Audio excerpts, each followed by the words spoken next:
Bueno, este es el título de mi trabajo, la actividad física y su relación con la autorregulación emocional y el rendimiento académico. La hipótesis se basa en que, pues, entre mayor actividad física existe una mayor autorregulación emocional y esto afecta positivamente al rendimiento académico de los niños en la etapa de primaria alta, cuarto, quinto y sexto de primaria.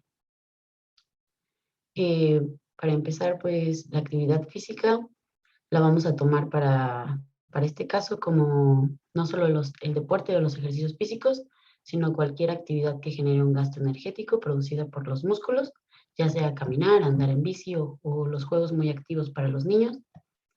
La autorregulación emocional la vamos a tomar basada en el autor Thompson, que la define como procesos extrínsecos e intrínsecos responsables de monitorear, evaluar y modificar las reacciones emocionales, su intensidad y sus aspectos temporales para la satisfacción de las metas personales.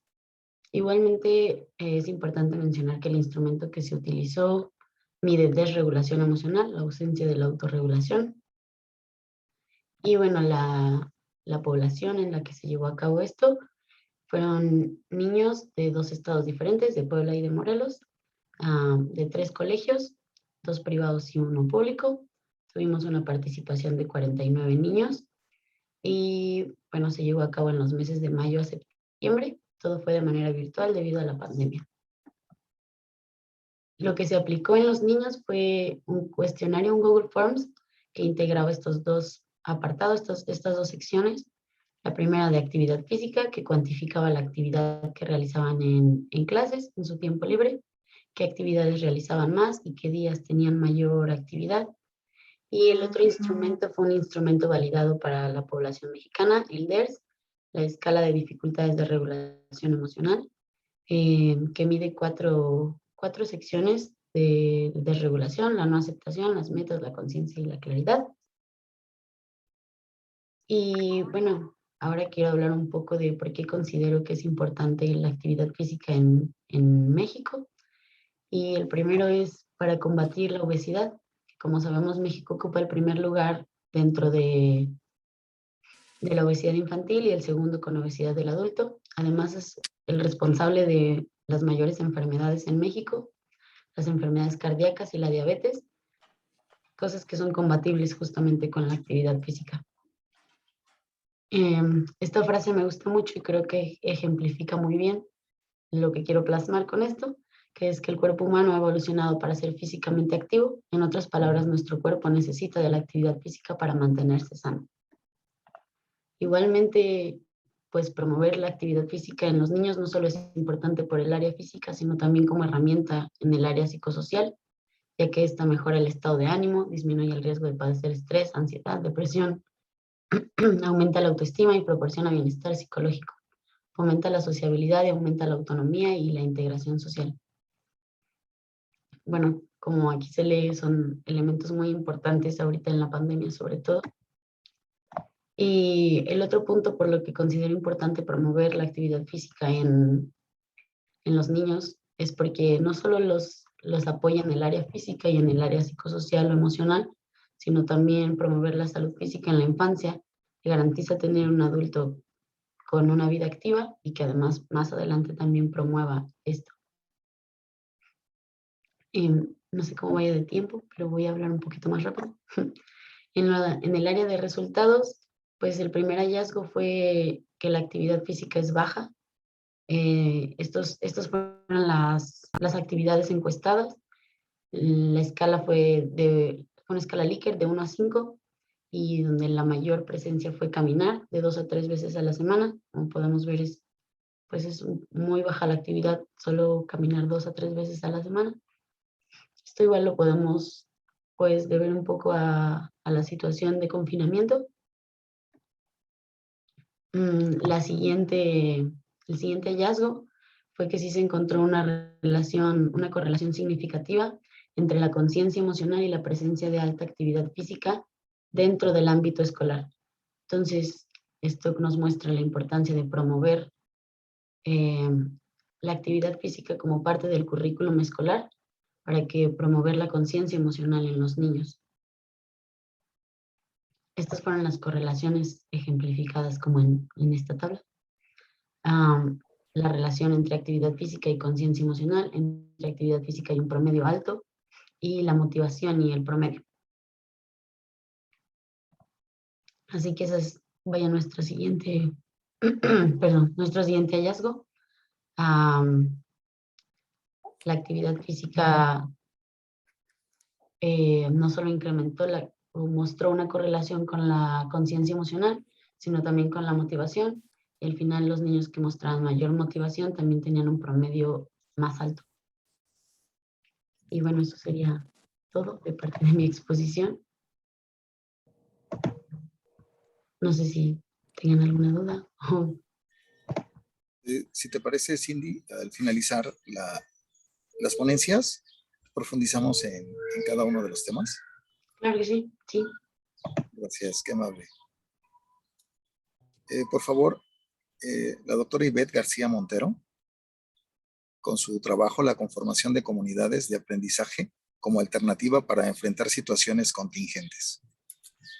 Muchísimas gracias. Nada más si se puede cerrar la presentación anterior para abrirla al equipo. Gracias.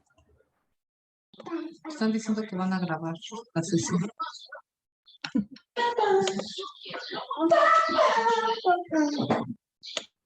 Ok, bueno, entonces, muchísimas gracias. Buenos días. Nosotros vamos a estar presentando este trabajo que hemos denominado la conformación de comunidades de aprendizaje, que como alternativa para enfrentar situaciones contingentes. Como pueden apreciar, bueno, somos en realidad 3 autoras. Por razones de tiempo voy a hacer como vocera de la presentación, pero está también la doctora Doris Castellanos Simons, de la Universidad Autónoma del Estado de Morelos, del CIPSI, y también la doctora Araceli Fuentes Figueroa, compañera nuestra también de UPN. Es importante, bueno, referir que realmente es un estudio que se realiza en colaboración, como ustedes pueden apreciar, entre 2 cuerpos académicos: el Cuerpo Académico de Desarrollo Psicológico y Procesos Educativos del CIPSI y el Cuerpo Académico Procesos de Aprendizaje y Formación Docente en la Diversidad de la UPN Morelos, en este caso, ¿no? La idea del...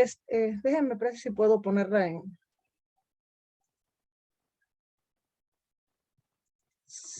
Voy a tener dificultad. Ya se ve completo, ¿verdad? Sí. Ok. Sí, bueno, pues muchísimas gracias.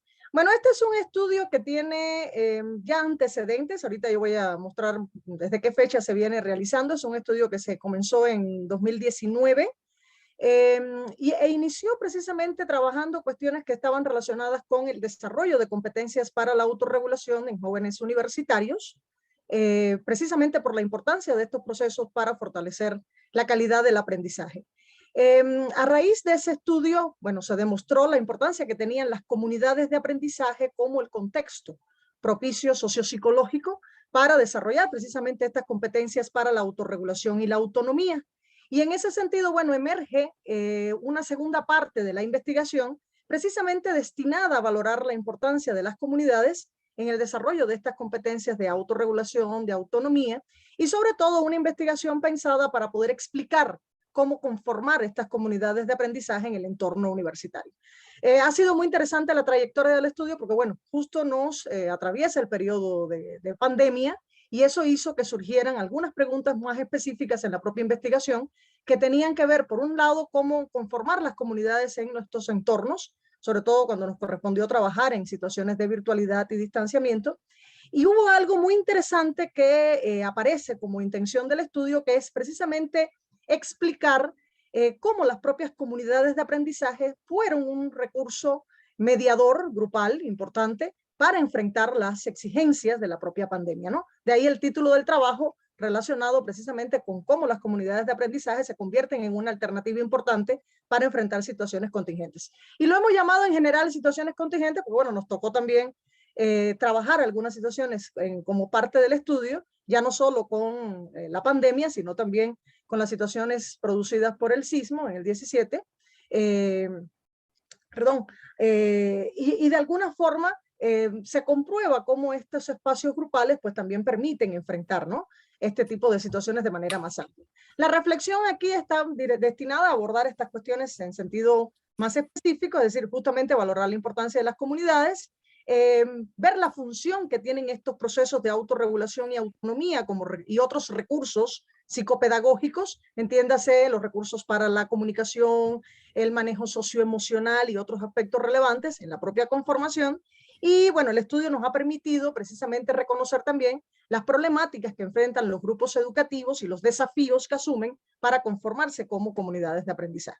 Bueno, yo decía que es una investigación que se ha realizado especialmente en la Universidad Pedagógica Nacional, con estudiantes de dos tipos de licenciaturas que tenemos nosotros, que es la licenciatura en Pedagogía, la licenciatura en Intervención Educativa, y bueno, se considera un estudio que ya tiene un carácter longitudinal en ese sentido.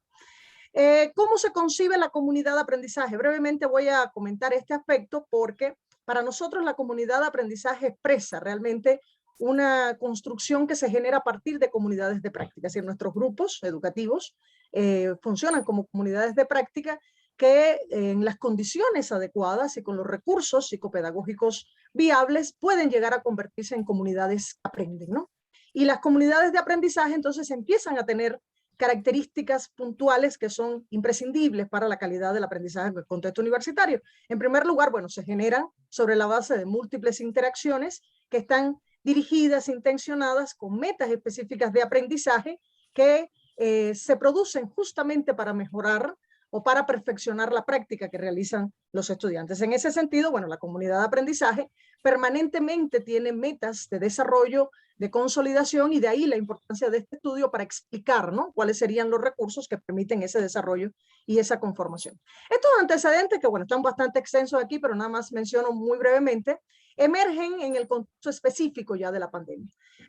Aquí esta nota traída de una publicación precisamente de la Organización de Naciones Unidas para la Educación, la Ciencia y la Cultura de la UNESCO, en este caso la UNESCO, habla de dos ejes importantes que fueron claves para enfrentar, en este caso, el distanciamiento y la situación de pandemia, que se convierten en un antecedente sustancial para esta investigación, ¿no? Por un lado, la posibilidad de que los procesos de autorregulación dotaran de las herramientas necesarias para que los aprendices pudiesen fortalecer su aprendizaje aún en las condiciones de aislamiento. Y por otro lado, es interesante cómo se reconoce precisamente el papel de las comunidades de aprendizaje como un espacio de gestión importante para que los grupos pudiesen trabajar, interactuar, encontrar alternativas a la situación contingente, pero por otro lado también para enfrentar dificultades que emergieron en ese contexto, fundamentalmente provocadas por el propio aislamiento, la situación socioemocional, las dificultades frente al propio aprendizaje, etcétera, etcétera. Entonces, esto es muy importante porque digamos que el estudio se enmarca en un contexto particular donde este antecedente es reconocido como importante. Quisiera presentar aquí, bueno, de forma muy específica, algunas de las interrogantes que entonces, digamos, se constituyeron a partir de la situación. Insisto, recuerden que se decía que el estudio ya venía caminando, había de entrada preguntas que estaban relacionadas con la manera en que los procesos de autorregulación y la conformación de comunidades podrían posibilitar la formación de los estudiantes en la universidad, pero particularmente surge esta otra pregunta de cómo estas comunidades y los procesos o competencias de autorregulación podrían servir de mediadores para enfrentar también el aprendizaje en situaciones de contingencia, ¿no? Y bueno, hay dos preguntas que son esenciales, obviamente, cómo los propios procesos de autorregulación y autonomía determinan la conformación de las comunidades, y me atrevería a decir más, ¿no?, cómo las comunidades de aprendizaje se convierten también en un contexto determinante para el desarrollo de esos procesos, ¿no? Y por otro lado, bueno, de qué manera la propia conformación de la comunidad fortalece otros procesos mediadores indispensables que tienen que ver, digamos, con la naturaleza social del aprendizaje, entiéndase la comunicación, las relaciones cooperativas, ¿sí?, y el dominio de otros recursos como pueden ser, por ejemplo, estrategias de aprendizaje, habilidades, ¿verdad?, para el manejo socioemocional, entre otras. A partir de ahí, bueno, los objetivos claves que viene persiguiendo el estudio, insisto, es un estudio que todavía estamos desarrollando. La perspectiva es que podamos cerrar un poco ya resultados este año. Van encaminados entonces a esto que está aquí planteado, ¿no? ¿Cómo podemos elaborar una propuesta, un modelo de carácter teórico y también metodológico que permita explicar justamente cómo el desarrollo de las competencias para la autorregulación y la conformación de comunidades de aprendizaje favorecen, en este caso, bueno, no solo el aprendizaje y la calidad del aprendizaje, sino la formación profesional de nuestros jóvenes en la institución y particularmente la formación profesional en los contextos diversos, emergentes incluso, que hemos tenido, entiéndase, estas situaciones de contingencia, ¿no? Parte del estudio estuvo dirigido también a identificar entonces las necesidades relacionadas precisamente con los procesos, el tipo de procesos que son mediadores en esa conformación de las comunidades, reconocer las problemáticas desde la perspectiva incluso de los propios aprendices y como consecuencia, bueno, poder generar un sistema de estrategias y de acciones mediadoras relevantes que pudieran, digamos, no solo servir para los grupos con los que estamos trabajando, sino también en algún momento generalizarse para el contexto universitario, bueno, que pudiesen quizás trascender también, ¿no? Como una aportación del estudio para explicar estos procesos en otros entornos también universitarios.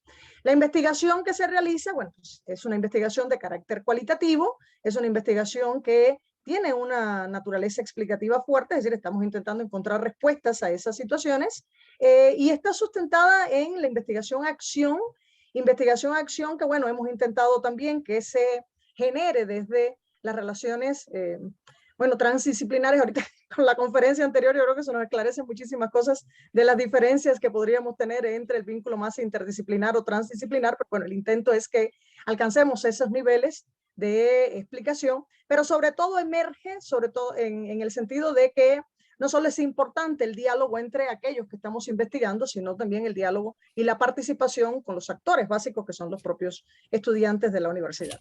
Hemos estado utilizando diversas técnicas, por supuesto la observación participante, muchos de los investigadores somos a su vez docentes de la propia institución, así participamos directamente en nuestro doble carácter como investigadores y docentes, por supuesto las herramientas fundamentales del diario de campo, los grupos focales. Tengo como comentario que acabamos de hacer de forma reciente el equipo, grupos focales, precisamente para marcar un cierre en el estudio, porque el grupo egresa, o uno de los grupos con los que estamos trabajando ya egresan ahorita en este periodo. Y bueno, por supuesto está previsto, o hemos estado utilizando los recursos de análisis que aquí se manifiestan, ¿no? La codificación, una categorización, la triangulación permanente de la información, etcétera, etcétera. Esto que estoy presentando acá han sido algunas de las categorías que básicamente lo que estoy presentando ahorita aquí nada más son categorías que han estado relacionadas con problemáticas reconocidas. Me voy a ir bastante rápido, yo creo que se pueden apreciar, pero si ustedes pueden observar, los estudiantes en el proceso de conformación de las comunidades de aprendizaje y de desarrollo de la autorregulación reconocen categorías que tienen que ver con la propia organización de acciones pedagógicas. Esto es importante, ¿no? ¿Qué tipo de cosas se hacen, incluso mediadas por los propios docentes y por las acciones planeadas en la universidad, que sí favorecen o no los procesos de conformación de la comunidad? Ellos hacen énfasis en que no siempre, obviamente, la labor docente ayuda a esta conformación. En algunos contextos sí trabajan o permiten los propios maestros mediadores la creación de ambientes donde ellos pueden trazarse metas comunes, tener procesos de interacción más sólidos, crear equipos, pero no siempre sucede así, ¿no? Entonces se hace el análisis de las problemáticas desde la organización y diseño de estas acciones. Evidentemente hay un eje importante que es la propia autorregulación. Ha sido fundamental la reflexión de los jóvenes en la identificación de cómo ellos han ido evolucionando en la conformación de competencias para la autorregulación y la autonomía, y cómo en determinados momentos la ausencia o el escaso desarrollo de estas competencias ha sido una barrera, ¿verdad?, para poder trabajar de forma independiente, para conformar las propias comunidades y para enfrentar situaciones como fue el aislamiento, ¿no? Algunos de ellos referían que efectivamente el no contar con estos recursos los dejó hasta cierto punto desvalidos cuando tuvieron que irse del espacio colectivo presencial para enfrentar de manera independiente las situaciones de aprendizaje. Y bueno, hay otros ejes u otras categorías que han tenido que ver, por supuesto, en el marco del estudio con el manejo de la tecnología y sobre todo los vínculos y las interacciones. Me voy ya más rápido porque se me está terminando el tiempo, ¿verdad, doctor? Sí, dispone de 2 minutos, doctora. Ok, bueno, 2 minutos para las reflexiones finales. Bueno, por supuesto no da tiempo en 10 minutos de hablar de los resultados que hemos estado alcanzando, pero quisiera sí hacer notar estas cuestiones claves, ¿no? En primer lugar, el estudio viene avalando con muchísima fuerza que la conformación de las comunidades de aprendizaje es sin duda un proceso que es gradual. Nosotros llevamos con ese grupo ya son 8 semestres de trabajo, porque con el grupo que egresa ahorita y con el grupo anterior del IE también estuvimos trabajando varios semestres, y solo en el proceso gradual de trabajo sistemático en varias dimensiones, entiéndase los aspectos sociales, psicológicos, es decir, la incorporación de mediadores de carácter psicológico y la incorporación de mediadores de carácter pedagógico, o sea, la articulación de los 3 ejes es lo que permite realmente la conformación de las comunidades como un proceso que es continuamente sistemático, dinámico, dialéctico y que por tanto supone, insisto, incorporar estos 3 sistemas de mediación. Lo otro que hemos comprobado es que la construcción de las comunidades depende muy fuertemente de la acción problematizadora y de la conciencia del propio grupo. Es decir, tiene que haber una intención explícita en convertirse en comunidades de aprendizaje. Recientemente los grupos focales lo demostraron. Ellos decían, no solo es importante una intención como meta, o sea, la comunidad de aprendizaje como meta, sino también la conciencia de qué es la comunidad de aprendizaje y qué significa para ellos como estudiantes, ¿no? Y fue muy interesante el discurso de los jóvenes en ese sentido porque hacen énfasis a esa parte, ¿no? O sea, no es un proceso que pueda generarse desde que los docentes queramos hacer cosas, sino que ellos tienen que ser partícipes activos en ese sentido. Y bueno, hay acciones claves que los mismos jóvenes reconocen, el diálogo continuo, la instrumentación de estas acciones oportunas para crear los ambientes propicios que permitan la autorregulación y sobre todo el tránsito de esas acciones mediadoras en la zona de desarrollo próximo, no tanto, o sea, no solo individual, sino también una zona de desarrollo próximo que puede ser catalogada como colectiva, ¿no? Es decir, el grupo necesita incorporar de manera consciente estos sistemas de mediación en su zona de desarrollo próximo colectivo. Y por último, yo creo que esto es lo más importante en el marco de este evento, relacionado precisamente con la investigación transdisciplinar. Bueno, la explicación de la conformación de las comunidades de aprendizaje parece no estar, digamos, subordinada a una sola visión disciplinar, incluso al interior de la propia psicología. Yo creo que necesitamos recurrir a varias de las ramas importantes que nos articulan para poder explicar precisamente ese sistema de mediación. Y bueno, lo que estamos es precisamente abriendo la posibilidad de que el estudio y la generación del programa que pretendemos proponer para la conformación de las comunidades de aprendizaje tenga detrás la visión transdisciplinar y realmente pueda responder a las necesidades que tienen los grupos en el entorno de la universidad. Bueno, es todo. Aquí nada más hay una serie de referencias. Muchísimas gracias y espero haber cumplido con el tiempo, doctor. Ahora sí. Muchísimas gracias. Gracias. Gracias, doctora Ivette García Montero. Continuamos con la presentación del doctor Sergio Jacinto Alejo López. Su trabajo, trayectorias escolares. ¿Cuál es el saldo educativo en el retorno a la presencialidad? Sí, lo pueden apreciar. Buenos días. Buenos días, doctor. Se observa bien. Se observa bien. Bien.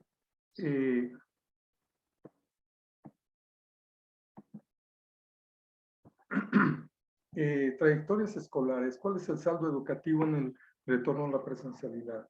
Particularmente, este trabajo con mis colegas, somos 2 grupos de 2 cuerpos académicos, ¿sí? En la Universidad de Guanajuato. Uno es en educación y el otro es en biotecnología, ¿sí? Ingeniería, de mucha área de ingeniería. Entonces nosotros, pues, de alguna manera, lo estamos viviendo este aspecto transdisciplinar. Yo soy en mi formación, tengo un doctorado en educación, pero doy clases en estudiantes de ingeniería. El tema trata sobre el retorno a la presencialidad de un grupo de estudiantes de maestría en educación de una institución pública aquí en el estado de Guanajuato y precisamente abordamos un tema anterior sobre cómo la pasaban en la pandemia. Este grupo de profesoras, ¿sí? Que estudian casi todas ellas de educación básica, que estudian su posgrado en investigación e innovación educativa, ¿no? Entonces, el retorno a la presencialidad en México fue con diferentes tonalidades, en diferentes condiciones, y así como fue la salida intempestiva de las aulas por motivo del encierro de la pandemia, también el retorno no fue muy confortable, que digamos. Esta frase de la UNESCO nos agradó: la casa está ardiendo, se está refiriendo a las desigualdades, al abandono escolar, a las pérdidas de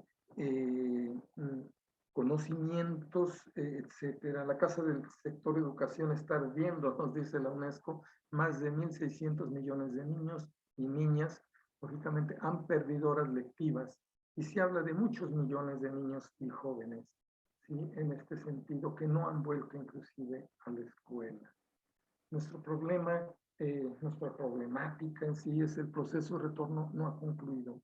Aun cuando el trabajo académico y administrativo se desarrolla presencialmente, existen consecuencias de déficit tanto en el campo intelectual como en el campo emocional. Me decía la doctora que me antecedió muy puntualmente sobre esto.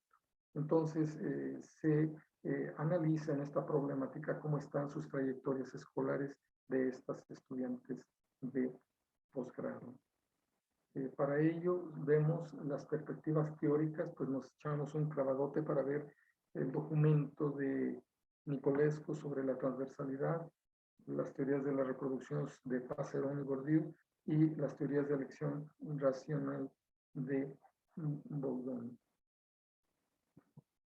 La metodología, pues, emplea una metodología de corte cuantitativo en un inicio, con un cuestionario de 45 preguntas a 15 alumnas, y posteriormente, pues, se hace una entrevista en la modalidad de un grupo focal a 10 de ellas para conocer sus narraciones, ¿sí?, sobre su rol, sobre sus problemas durante el confinamiento y el regreso, su estado emocional y, más que hablar de abandono, cómo cuidar y proteger su permanencia en el posgrado.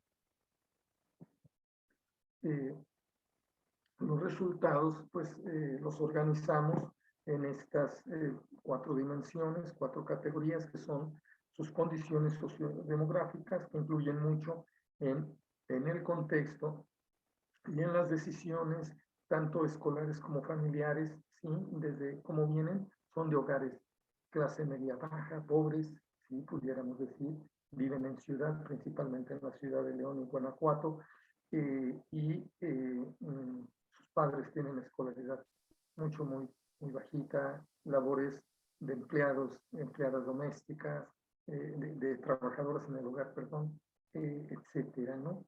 Sus antecedentes escolares, pues tienen aquí es donde se da la primera contradicción muy importante. Los antecedentes escolares son muy buenos, estudian en su gran mayoría licenciaturas en educación básica, en educación preescolar, con muy buenas calificaciones y todo esto, pero ya empiezan a denotarse algunas situaciones de déficit en los aprendizajes. Aun cuando los rendimientos escolares son altos, el aprovechamiento escolar no lo es de esa manera. Y el pensamiento de sí mismas, qué piensan de sí mismas, qué piensa su familia de ellas y sus profesores acerca de su desempeño escolar, cómo se sienten en estas 3 dimensiones desde el punto de vista de otros actores, la familia, sus profesores y ellas mismas. En este sentido, hay un gran fortalecimiento con la familia y con la escuela. Creen bastante en la escuela, creen bastante en su familia y en sus expectativas, y eso les da seguridad para concluir sus estudios y que tengan estos estudios de posgrado impacto en su desarrollo profesional. Posteriormente vamos a ver lo que es la seguridad intelectual y emocional, que eso es donde más causa problemas. Hay inseguridad intelectual y hay inseguridad emocional, y aquí es donde todavía el retorno no termina de cuajarse.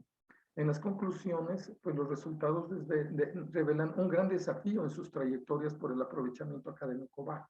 Al igual que sus expectativas de seguir estudiando, han logrado mayor autonomía y manejo de las tecnologías, pero hay un estrés muy grande, hubo un estrés, y todavía por el retraso de sus avances de investigación, presiones en la presencialidad, tanto como estudiantes como en su trabajo como docentes en sus escuelas de educación básica.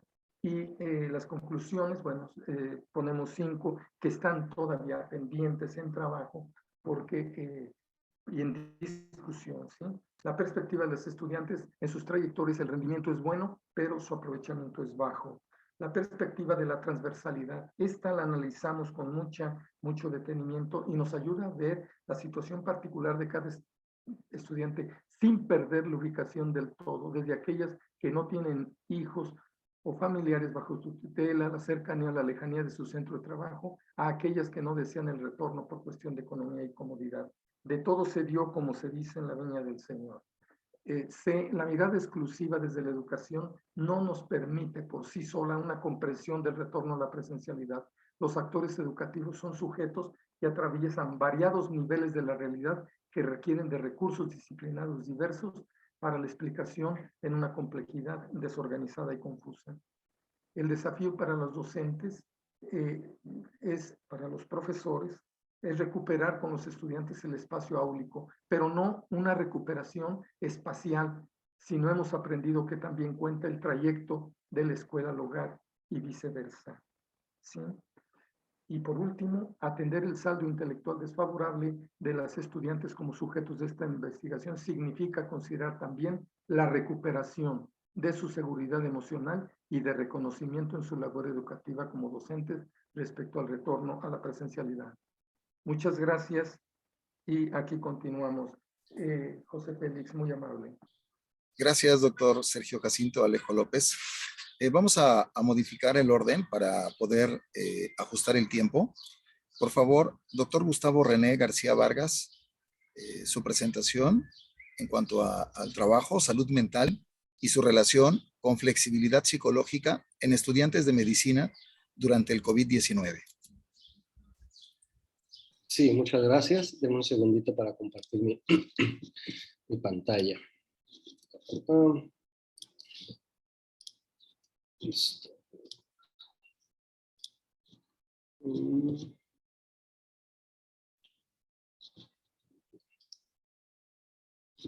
Perfecto. Bueno, pues antes que nada, muy buenos días. Mi nombre es Gustavo García. Yo soy docente de la Universidad Autónoma del Estado de Quintana Roo, ¿no? Antes la famosa UCRO, ahora ya es Autónoma del Estado de Quintana Roo. Y el trabajo que les vengo a presentar es un trabajo que se está llevando a cabo en términos del análisis que se le va llevando a los alumnos como parte del mismo programa académico, ¿no? Los estudiantes de medicina tienen un sistema tutorial que a lo largo de su carrera pues se les va llevando un seguimiento, ¿no? Estos datos son principalmente de los estudiantes que ingresaron a la carrera, pero que por condiciones de la pandemia estuvieron o iniciaron la carrera desde casa, ¿no? Desde lo virtual. Y bueno, pues empezamos a conocer nuestra pandemia de los estudiantes, cuáles eran esos problemas que ellos podían estar presentando. De tal manera que nosotros empezamos a notar que debido a la pandemia pues hubo un impacto, ¿no? de moderado a severo en los estudiantes. Ese impacto estaba orientado al estrés, a la ansiedad y a la depresión, ¿sí? Asimismo se encontraron artículos en donde se hizo un análisis de los efectos post-pandemia. Y ese artículo, que es uno muy interesante, habla de diferentes pandemias que se han llevado a cabo, ¿no? en donde la parte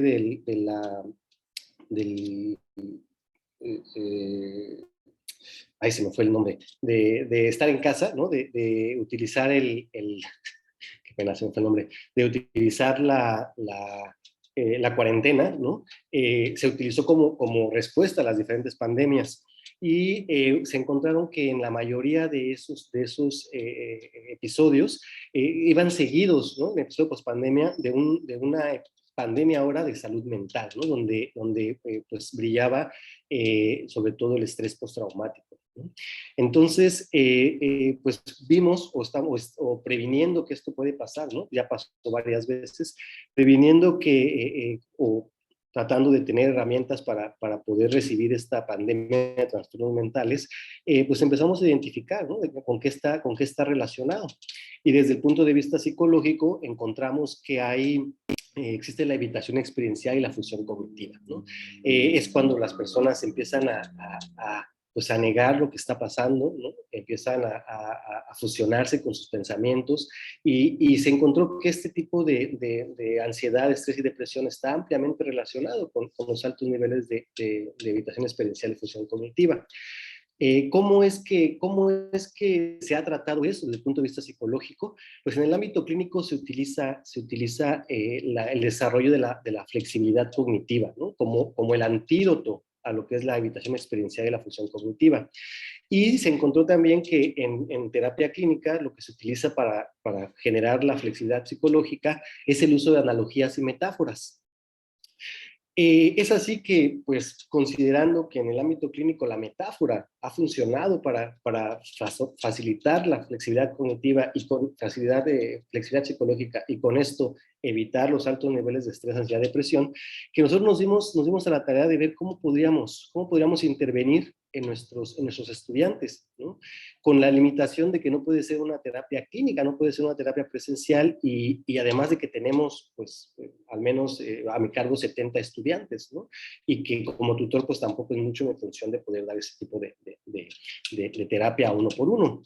Entonces encontramos que el uso de memes, ¿no? de metáforas visuales, ¿no? Los famosos memes de hoy en día que son tan divulgados en internet, pues haciendo un análisis de un meme, pues prácticamente es una metáfora, ¿no? Representa una situación o una problemática de la vida real, pero de manera de imagen, ¿no? Una metáfora visual. Por tanto, consideramos la pertinencia de poder identificar qué efectividad tienen esas metáforas visuales, ¿no? Llamados memes, para la reducción de los niveles de estrés, ansiedad y depresión, mediante el desarrollo de la flexibilidad psicológica en estudiantes de medicina y durante la pandemia por COVID.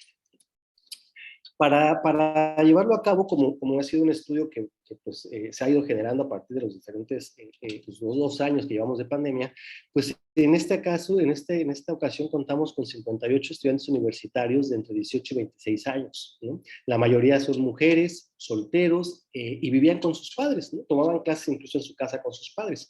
Tuvimos un criterio de exclusión, aquellos que tuviesen tratamiento médico, psicológico o algún tipo de apoyo social, pues no eran considerados para el estudio. ¿Qué se analizaron? Bueno, pues los niveles de depresión, ansiedad y estrés mediante el inventario, el DAS-21, ¿no? Que es un inventario que pues, con 7 ítems evalúa la depresión, 7 ansiedad, 7 estrés y nos da un nivel de cada uno de estos valores. El cuestionario de evitación y fusión y el cuestionario de aceptación y acción, ¿no? Uno para evaluar la fusión cognitiva y otro para evaluar lo que es la inflexibilidad psicológica. El procedimiento, pues principalmente, primero les aplicamos los diferentes test, ¿no? Para identificar cuáles eran los niveles. Después, identificando cuáles eran los niveles más altos, ¿no? Ya sea depresión, ansiedad o estrés, pues se diseñaron unas metáforas, ¿no? Con ayuda de los mismos compañeros, ¿no? Un grupo control que veíamos a ver qué metáfora o qué meme está orientado a depresión, qué meme está orientado a ansiedad, se evaluaron esas metáforas o memes y bueno, se difundieron mediante un grupo privado en Facebook, ¿no? Posterior a eso, que fue una duración de 1 mes en donde ellos iban interactuando con los memes, es decir, le ponían me gusta, le ponían me encanta, se colocaban, ¿no? Íbamos viendo que hubiera un engagement, como lo dicen en la parte de comunicación, pues veíamos cuáles estaban funcionando, o más bien cuáles tenían mayor contacto con los, o cuáles representaban o les gustaban más a los estudiantes. Después se realizó el post-test para identificar si había variado y, bueno, para analizar los datos se utilizó la test student para muestras relacionadas. Ok, ¿qué nos dicen los resultados? Los resultados nos dicen que sí hay una disminución, sobre todo en depresión y ansiedad, ¿no? Pero es muy baja. En cuanto al estrés, en el estrés vemos que pues, incluso aumentó un poquito más, lo cual lo atribuimos finalmente pues, ahora a los cambios que ha habido, ¿no? a la incertidumbre que había del regreso a clases. Y que en los cuestionarios, tanto de fusión cognitiva como de inflexibilidad psicológica, sí hay un cambio, ¿no? en ambos. Y dicho cambio es significativo, ¿no? Es estadísticamente significativo. Entonces, vemos que efectivamente sí hubo un cambio en la flexibilidad, en la función cognitiva, mientras que los niveles de depresión y ansiedad bajaron un poco y los de estrés pues no mostraron lo que esperábamos, ¿no? Que redujera. Aquí tenemos la media, ¿no? La media por ejemplo, de 4.55 bajó a 4.45 en depresión, ¿sí? Pero si ustedes se dan cuenta nuevamente donde es más visible el cambio, pues esos son los niveles de función cognitiva, ¿sí? Entonces, pues vemos que sí cambió, el uso de memes nos ayuda a mejorar a mejorar la flexibilidad cognitiva y la difusión, ¿no? Y con esto, pues los alumnos empiezan como a reducir, o esperaríamos que reduzcan los niveles de depresión, ansiedad y estrés, y que pues atribuimos estos cambios tan ligeros en estos 3 niveles de depresión, ansiedad y estrés, pues al tiempo de evaluación, ¿no? Esperaríamos que un poco más adelante podamos ver que existe realmente un cambio más significativo. Como discusión, pues podemos argumentar que el uso de metáforas visuales funciona para su implementación en línea, ¿no? Podemos llegar a mayor cantidad de personas, podría ser como una medida de salud pública, que permita que no tengan que ir a terapia, sino más bien en el mismo día a día, en el uso del Facebook, en el uso del Instagram, en el uso de todas estas redes sociales que están permitiendo que la gente comparte información, ¿sí? Vemos que no hay diferencias en ansiedad y depresión, pero digo que sí hay en ansiedad y depresión, pero no en estrés, y bueno, eso también pues nos hace pensar qué pudo haber variado ahí, ¿no? Repito, a lo mejor era el contexto, el tiempo en el que se tomaron las evaluaciones, y bueno, tiene que ver, por ejemplo, con esas variables contextuales, ¿no? Y bueno, al final, pues consideramos que puede ser una muy buena intervención, ¿no? Si podemos pues implementarla a un nivel más grande, siempre y cuando cuidando también esos factores contextuales en las evaluaciones, ¿no? Porque pues nos dimos cuenta que algunos alumnos, pues en la idea de regresar a clase, de mover de localidad, porque algunos no vivían en Chetumal, sino vivían en Cancún o en Mérida, y entonces pues también eso les causa cierto nivel de estrés, y es donde justificamos el estrés, ¿no? Específicamente ansiedad y depresión, pues sí vimos que hubo una pequeña mejora. Y bueno, pues consideraríamos que más adelante podríamos implementar esto a un nivel más general, ¿no? Y a un nivel de salud pública. Y bueno, pues con los resultados que hasta este momento son algo esperanzadores. Por mi parte sería todo y les agradezco mucho el tiempo.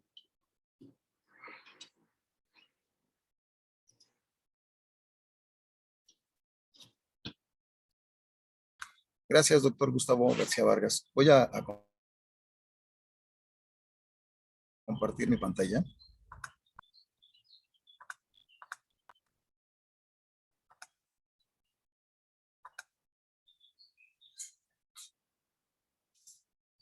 Dentro de este congreso,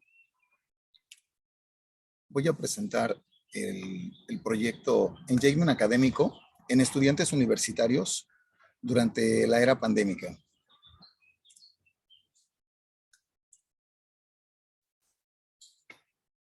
Las personas involucradas, los investigadores involucrados, se encuentran dentro de 5 instituciones educativas. El doctor Arturo Juárez García en la Universidad Autónoma del Estado de Morelos, el doctor Gustavo Román también en la misma institución, ambos en el doctorado en Psicología Organizacional, la doctora Marta Eugenia Nava Gómez, doctora en Psicología, experta en el área de educación, y ella se encuentra en la Universidad Autónoma de Baja California. La doctora Estefanía Nava, su grado de expertise es en epidemiología, con estudios en el Instituto Nacional de Salud Pública. El doctor Omar Esquivel, su grado de expertise en salud pública, estudia en este momento su posgrado dentro de la Universidad Popular Autónoma de Puebla, la UPAEP.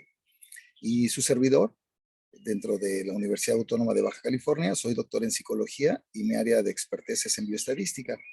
Desarrollamos este diálogo transdisciplinar entre las ciencias que representamos para poder analizar un problema desde una perspectiva de salud pública.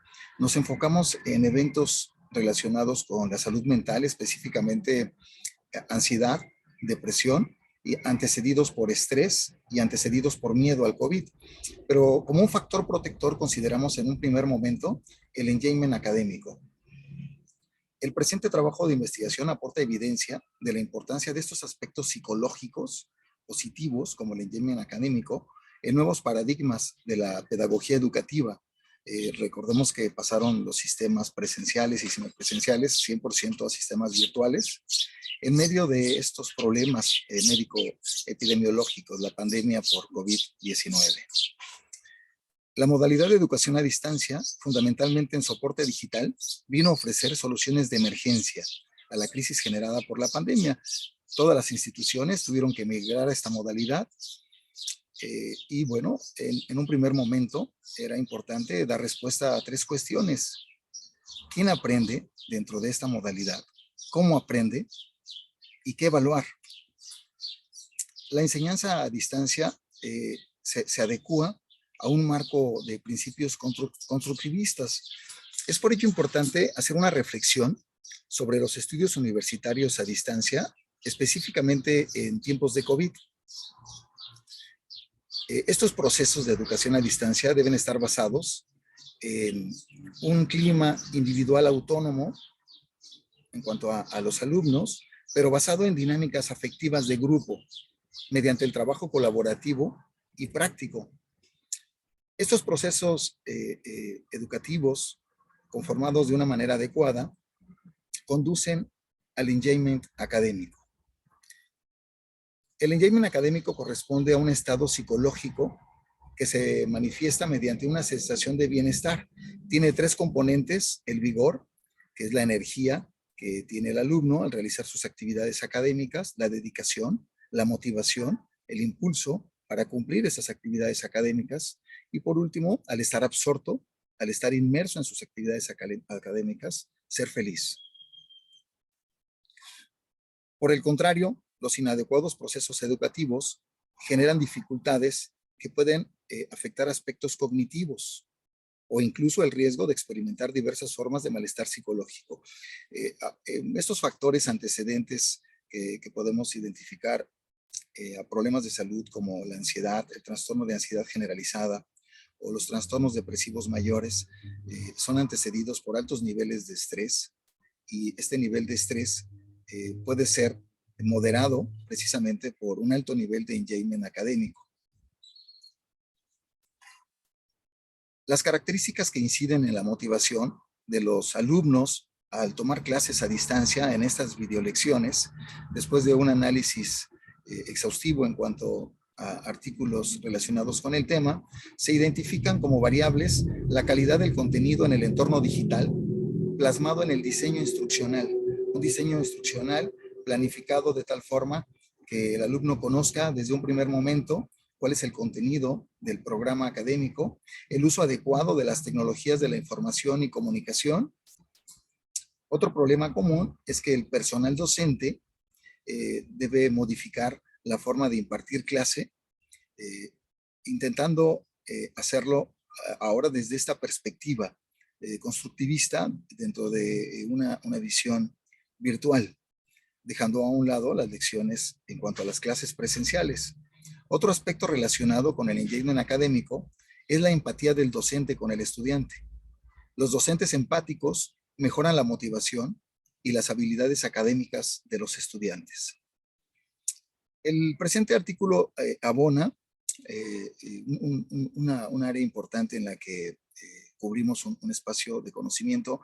Es que no existe en la actualidad un instrumento que evalúe el engagement académico en esta modalidad virtual, y nos enfocamos a la zona norte de nuestro país, específicamente a Baja California. Y bueno, esto es uno de los alcances de este documento. Este instrumento nos permitió identificar el engagement académico durante la pandemia COVID-19 en 2 universidades. Como un valor agregado, identificamos el engagement académico en universidades que ya tienen tradición en cuanto a la modalidad virtual, y una universidad en específico que migró de un sistema presencial a la modalidad virtual. Tuvimos 4 hipótesis si este cuestionario, esta escala, que emana de la escala de engagement laboral de Wilmar-Solfelli, este instrumento de 9 ítems, si presenta confiabilidad, si presenta correlación entre sus 3 factores, el vigor, dedicación y absorción, si también presenta validez de constructo, y por último, si la escuela que tiene ya experiencia dentro de la modalidad virtual, los alumnos perciben mayor engagement académico versus la universidad que migró a esta modalidad durante la pandemia.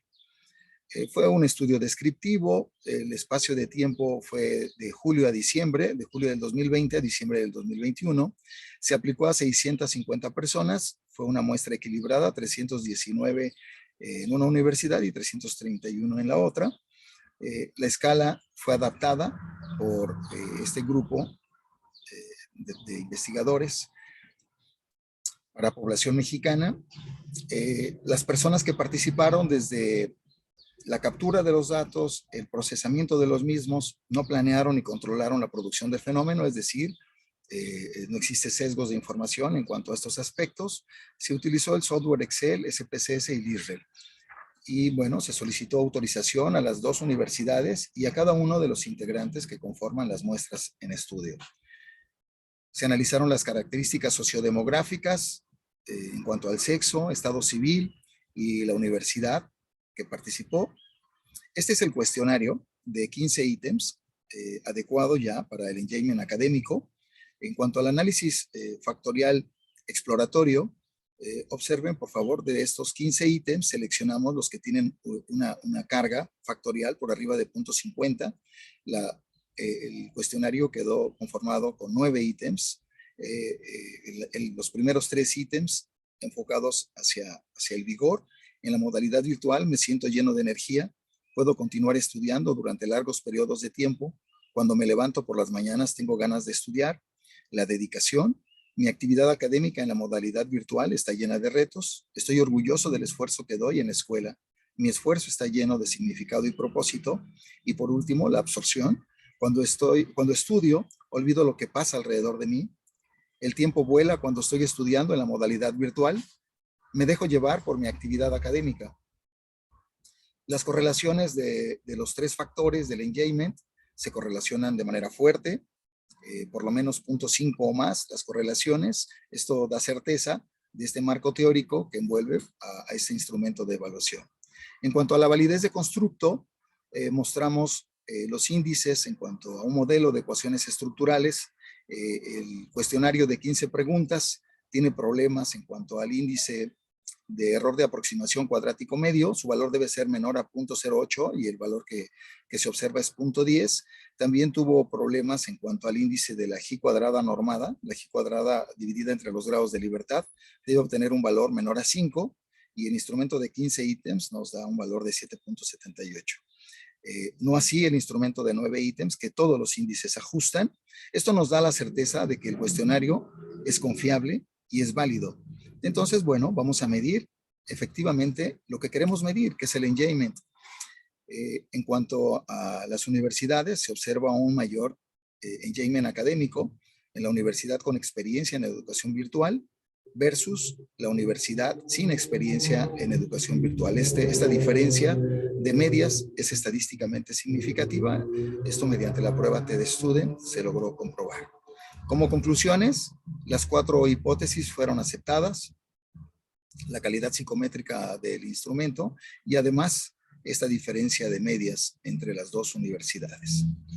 Se concluye que el nivel de engagement académico de los alumnos se vincula a la experiencia previa de educación virtual por parte de la universidad que estudian, la transdisciplinaridad de los investigadores en epidemiología, salud pública, psicología educativa, psicología organizacional y bioestadística, aportó evidencia sobre la importancia de aspectos psicológicos, el engagement académico, en nuevos paradigmas de la pedagogía educativa, sistemas virtuales, en medio de grandes problemas médico-epidemiológicos, la pandemia por COVID-19.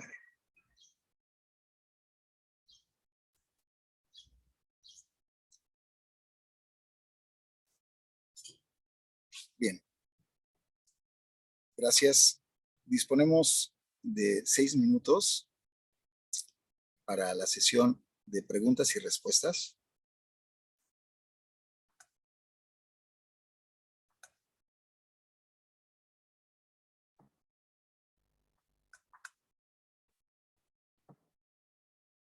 Si alguien quiere abrir su micrófono e iniciar con esta sesión, por favor. ¿Preguntas o comentarios?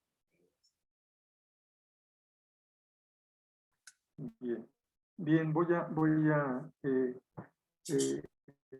José Félix, pues más que nada estamos abordando un congreso en donde el eje de la transversalidad se hace muy evidente, y creo que todos en los trabajos que he estado observando tenemos presencia de la transversalidad, la vivimos desde la vida cotidiana, en el hogar, en nuestras realidades personales, en nuestros trabajos, pero con este tipo de eventos le vamos dando más cuerpo y organización y más sentido a lo que ya estamos haciendo. Yo creo que es muy puntual, sobre todo en este momento, en el retorno a la pandemia, en donde se requiere agarrarse de recursos que muchas veces están a la mano, que son muy buenos, recursos humanos, materiales, etcétera, y que nos hacen construir situaciones de aprendizaje mucho más favorables. Eso yo lo veo en este sentido, y agradezco mucho a mis colegas, tanto profesoras como profesores que estuvieron en esta mesa, y a ti por esta coordinación. Muchísimas gracias. Gracias, doctor Sergio Jacinto Alejo López. Doctor Gustavo, ¿algún comentario? Muchas gracias.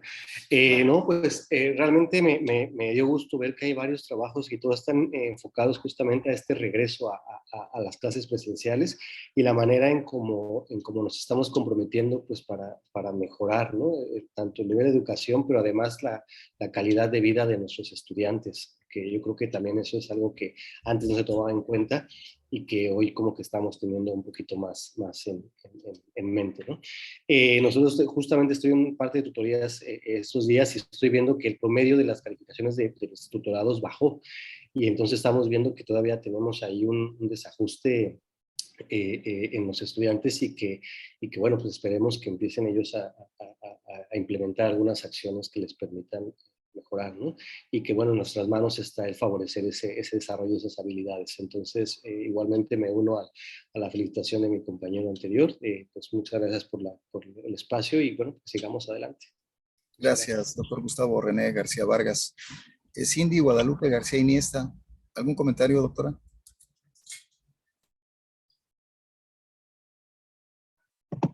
No, pues igual, muy contenta de verlos a todos, de escucharlos a todos tan preocupados por la situación educativa.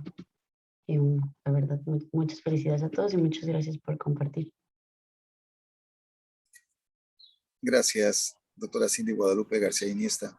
Doctora Ivette García Montero. Disculpe, la doctora Doris Castellanos está levantando aquí su mano. No sé si alcanza a ver usted en la pantalla. No tenía la oportunidad. No sé si quizás pueda quitar la presentación para que nos veamos. Aquí está la doctora. Claro. Gracias, Ivette. Solamente, bueno, al igual que mis compañeros, pues sí, creo que fueron trabajos todos muy interesantes, todos aportan una visión diferente de esta problemática que tenemos del regreso a clases en estas condiciones.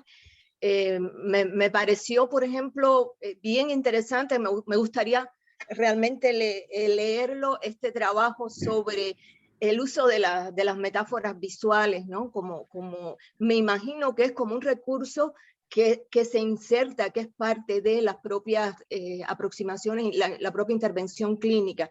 Me pareció bien interesante, me pareció muy interesante, doctor Félix, el saber que hay un instrumento que nos permite de una forma muy eficiente, ¿no? Evaluar cosas tan importantes como ese nivel de engagement, de compromisos.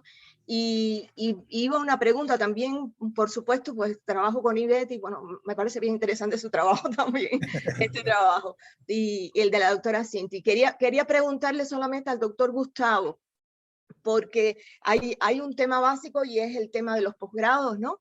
y del desempeño de los estudiantes de posgrado en este periodo, durante todo este periodo de la pandemia y ahora lo que viene. Entonces quería preguntarle si de alguna forma usted pudiera puntualizar en aquellos aspectos que ustedes han detectado que constituyen más una dificultad y digamos, un punto de vulnerabilidad de frente a la continuidad de los estudios, pero también de frente a las posibilidades de llevar a cabo su trabajo de tesis, en este caso su investigación de maestría, en los tiempos que nosotros sabemos que son importantes para CONACYT. Es decir, ¿qué es lo que han encontrado ustedes? Nosotros tenemos experiencias por acá, por nuestros posgrados también, pero ¿qué encontraron ustedes dentro de este estudio que hicieron? No solamente en cuanto a rendimiento académico, sino en general, en cuanto al desempeño en su propio trabajo de investigación y las posibilidades de continuidad y de culminación. Claro que sí. En realidad, estos son estudiantes de pregrado, de licenciatura en medicina. Entonces, fueron estudiantes que iniciaron la carrera, pero la iniciaron en línea, ¿no? Entonces, los agarramos en una situación en donde en principio cambiaban de nivel, de bachillerato a licenciatura. En segunda, pues les cambiaban el sistema, ¿no? Nos dimos cuenta al menos que la conectividad, ¿no? Muchos alumnos le echan la culpa a las clases en línea y analizando qué es lo de las clases en línea, lo que les costaba trabajo, era el manejo de los recursos informáticos, porque no todos tienen el acceso a una computadora. También son de zonas, podemos decirle, rurales. La carrera de medicina se da en Chetumal, pero es estatal. Entonces, alumnos de Cancún vienen a Chetumal por los 2 primeros años, ¿no? Tienen que trasladarse. En este caso, pues son personas que también viven tanto en ciudades como en zonas urbanas y rurales. Entonces, la conectividad les fallaba mucho, se estresaban mucho por ello, les faltaba el uso, por ejemplo, nosotros mismos del Teams, ¿no? de las plataformas digitales para poder dar la clase, la pedagogía en línea, ¿no? El consulta instruccional, esta parte de las instrucciones, nos dimos cuenta que tiene ¿cómo decirle? Su dificultad, ¿no? Y que muchas veces la veíamos sencilla, pero no, dar una instrucción y te va a llevar todo un tutorial en línea, pues tiene su trabajo, ¿no? Entonces, pues la idea, como les comentaba, estos son tutorados. Yo estoy a cargo de 70 estudiantes a los cuales les voy dando seguimiento y yo voy haciendo como un reporte de ellos, ¿no? Justo ahora estoy en esa parte de viendo los promedios de cómo les bajó. De los 3 primeros semestres que estaban en línea, tenían un promedio alto.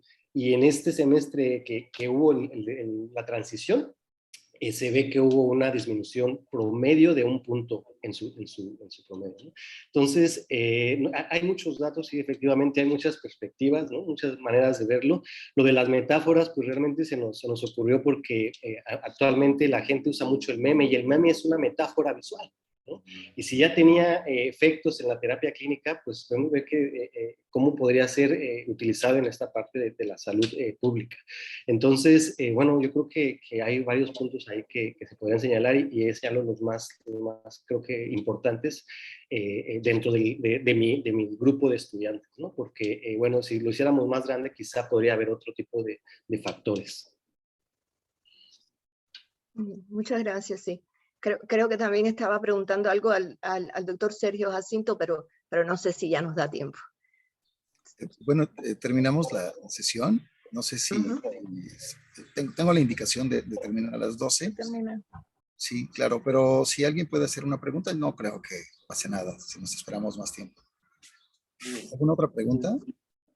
No, sí, era Sergio en referencia porque estaban haciendo preguntas al posgrado y al tema de trayectorias y cómo lo veían en la posibilidad de lograr una culminación en forma y en tiempo de los estudios de posgrado, ¿no? Así es, exactamente.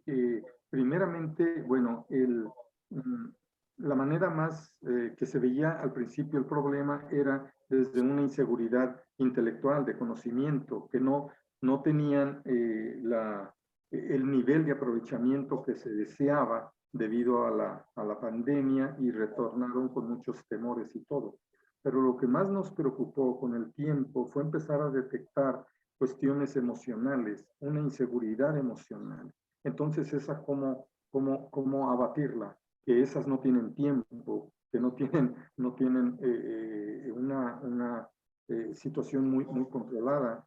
Entonces empezamos por precisamente, voy a poner el ejemplo, ahora sí una metáfora, ¿no? Les llegamos y les preguntamos no nada más qué tanto sabes, sino cómo te sientes, ¿sí? ¿Cómo te sientes? Vamos a establecer ese diálogo de cómo te sientes, cómo está la familia, cómo está esto, cómo te sientes tú en esto. Y empezamos a abordar el aspecto con otro tipo de temas diferentes, temas artísticos, temas, la actividad artística muy buena, la actividad creativa fuera de clase, ir haciendo más porosa el aula, más porosa hacia otras cosas. Eso nos ha ayudado. Lo que queríamos era que agarráramos confianza, todos, agarrar confianza, para poder abatir un poco más la seguridad intelectual. Pero el aspecto emocional llegó por los suelos y no nos dábamos cuenta. Creíamos que estábamos normal, que estaba ahí la normalidad esperándonos. Ya no existía, ya éramos otros. Entonces, el aspecto emocional, doctora, es por donde nos estamos metiendo, pero no con tutorías, no con un programa específico, sino desde la cotidianidad, desde el diálogo más elemental, el darnos tiempo para vernos la cara y platicar, y hablar de música, de teatro, de hablar de otras cosas antes de las clases, siempre 5 o 10 minutos, aún bajarle la presión. Y eso, y cambió, nada más con esto termino, cambió mucho. Antes era mucho la libertad, la autonomía, ahorita no, ahorita es la pertenencia, ahorita es el grupo. Esa, como que cambió un poco más esa referencia. Lo estamos observando, pero por ahí va la línea. Y muchas gracias por la pregunta. Muchas gracias. Gracias, doctora Doris. Gracias, doctor Sergio. Comentario, doctora Ivette. Bueno, hace un rato nada más iba también a agradecer, por supuesto, la participación en la mesa de todos y la posibilidad de presentar el trabajo. Yo creo que hay unos ejes interesantes que compartimos también, ¿no? Los trabajos que se han presentado, y justamente tienen que ver también con esta idea del compromiso de los propios estudiantes para enfrentar estas situaciones, las posibilidades de autorregulación para asumir también los desafíos, y eso habla de cómo tenemos miradas, ¿no? Que también abordan desde la propia visión transdisciplinar para enfrentar problemáticas que evidentemente son comunes, ¿no? En distintos contextos, particularmente en los que nos unen la mesa, ¿no? Había trabajos de educación infantil también, pero muchos son en el contexto universitario, y yo creo que eso es interesante resaltarlo, ¿no? Entonces, en ese sentido, nada más quería hacer el comentario de la importancia de estas miradas, de poder compartir también nosotros las investigaciones que se están haciendo para poder enriquecer los procesos formativos. Y bueno, nuevamente agradecer la participación y la posibilidad de abordar estos temas en la mesa. Muchísimas gracias. Gracias, doctora Ivette García Montero. Gracias a todos por su participación. Les deseo éxito en el Congreso. Suerte. Gracias. Muchas gracias, doctor. Muchas gracias, compañeros, a todos. Gracias. Gracias, Félix. Hasta luego. Buenas tardes. Buenas tardes.